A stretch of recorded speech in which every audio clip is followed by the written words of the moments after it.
অনুপমের গানে কোনো ব্যক্তিকে বন্ধু বলা হলেও সাকিবের গানে বন্ধু বলতে কেবল রেকর্ডস আর হিস্ট্রি শোভা পেয়েছে। ব্যক্তির সাথে সাকিব যতটা বন্ধুত্ব সুলভ থেকেছেন ক্রিকেট মাঠে তার থেকে বেশি থেকেছেন রেকর্ডসে, ইতিহাসে। বিশ্বকাপের মতো মঞ্চে বাংলাদেশি কোনো ক্রিকেটারের অর্জন আছে মানে তিনি সাকিব আল হাসান হবেন, এটাই স্বাভাবিক। টি-20 বিশ্বকাপের মঞ্চে সাকিব স্বীকার করেছেন 50টি উইকেট।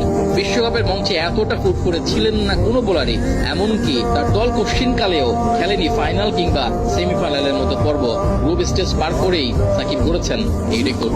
অবসর নেওয়া সাকিবকে মনে রাখতে হলে খুব বেশি কিছু মনে করতে হবে না, রেকর্ডস আর পরিসংখ্যানের চিত্রে একবার চোখ বোলালেই হবে। তখন দেখা যাবে ক্রিকেট বিশ্বে এমন একজন অলরাউন্ডার ছিলেন, ইনি সাদা বলের ক্রিকেটে শুধু কিংবদন্তিই ছিলেন না, ছিলেন মহিরু, যিনি বন্ধুত্ব করতেন রেকর্ডসের সাথে, চুক্তি হতো হার না মানা মানসিকতার সাথে। আর এটাই সাকিবকে মনে রাখার সবচেয়ে শুদ্ধতম কারণ।